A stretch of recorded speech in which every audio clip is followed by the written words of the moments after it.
Oui, l'entreprise Binot Thermique Électricité a été fondée en 69 par Claude Binot. Elle a été reprise par son fils François. Et moi, j'ai repris l'entreprise en 2010, donc je suis dans la 13e année. C'est une entreprise qui travaille dans le domaine de la plomberie, chauffage, électricité, ventilation, production de chaud, de froid, récupération d'énergie, à la fois pour les particuliers, les professionnels, à la fois en chantier et à la fois en maintenance dépannage. Aujourd'hui, nos priorités, c'est le service, donc les interventions de maintenance, dépannage, interventions courtes, ou les projets à forte technicité. Et puis, on a un nouveau domaine sur lequel on se développe aujourd'hui, qui est le coaching énergétique, qui est d'accompagner des clients professionnels pour réfléchir à l'évolution de leur site sur 15 ou 20 ans, dans une démarche assez innovante. Alors, je dirais que ma vocation personnelle, c'est de travailler dans une petite équipe, une équipe à taille humaine. Donc ça, c'est vraiment quelque chose que je porte depuis longtemps. Ensuite, le sujet de la relation humaine, donc du management, et aussi m'intéresse. Je trouve que ça permet vraiment de se découvrir, de se développer personnellement et d'apprendre des autres, d'être en relation.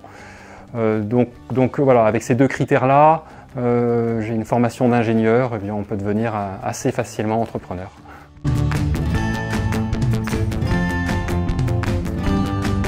Alors je pense que quand on est entrepreneur, on est à la fois leader, donc c'est d'assumer sa fonction de leader, et on est aussi serviteur, donc c'est servir ses salariés, les collègues avec qui on travaille, servir ses clients évidemment.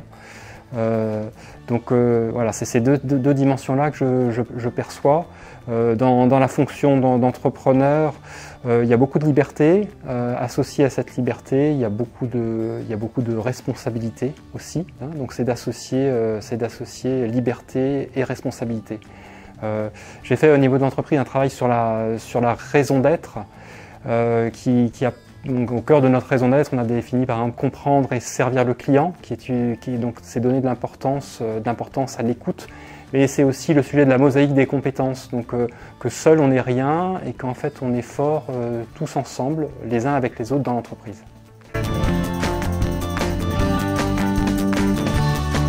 Le matin, j'ai envie, je me dis, j'espère que je vais passer une bonne journée avec mes collègues, une bonne journée de relation avec mes collègues, quelles que soient les difficultés que je peux être amené à rencontrer.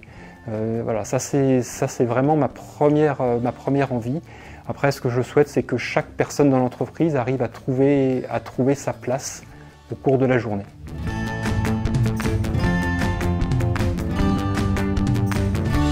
Alors, je crois que la vie, c'est déjà de prendre des risques. Donc ça, c'est la vie. Donc je crois qu'on peut apprendre beaucoup de ses erreurs. J'ai pas le temps de détailler, mais au niveau de l'entreprise, moi j'ai beaucoup appris de certaines erreurs, notamment d'une erreur qui nous a fait perdre beaucoup d'argent sur un projet, mais qui en fait nous a permis de démarrer un nouveau projet, une nouvelle stratégie d'entreprise qui a conduit à pas mal de succès ces dernières années. Et donc en fait, avec l'erreur, en fait, si on la regarde en face, dans le miroir, en fait, on peut aller beaucoup plus loin. Et donc on apprend beaucoup plus par les erreurs que par les succès. La solitude, je crois que ça fait partie de la fonction du dirigeant.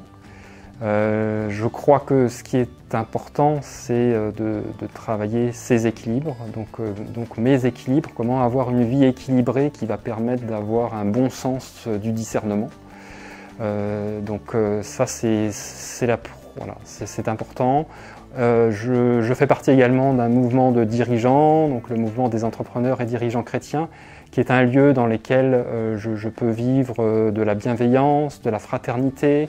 C'est un lieu qui favorise la créativité et qui me permet de chercher une forme de cohérence de vie.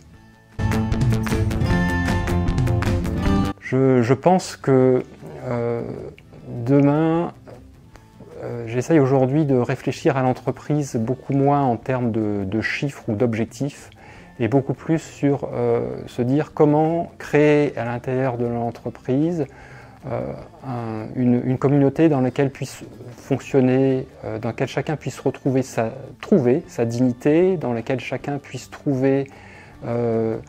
développer la solidarité, un lieu dans lequel chacun puisse avoir sa place, quels que soient ses talents, en travaillant sur la subsidiarité, un lieu dans lequel on va travailler sur le temps long, et sur lequel on va pouvoir développer le bien commun et de trouver une forme de partage de la richesse dans l'entreprise qui soit équilibrée. Et en fait, je pense que si je parviens à développer une entreprise comme celle-là, l'entreprise ira forcément bien. Donc aujourd'hui, c'est un peu cette façon-là que je vois l'avenir. Après, ce que j'aurais envie de dire, c'est je trouve qu'il y a un beau travail qui peut être fait, c'est de se dire au seuil de sa vie, de quoi est-ce qu'on peut être fier. Et quand on se pose cette question-là, en fait, on perçoit immédiatement qu'il y a une multitude d'actions qui ont peu d'intérêt. Et à l'inverse, on sent que ça peut être assez intime et personnel, qu'il y a des actions qui sont plus essentielles. Et donc, mon souhait, c'est de réussir pour l'avenir à pouvoir bien favoriser l'essentiel par rapport à l'important.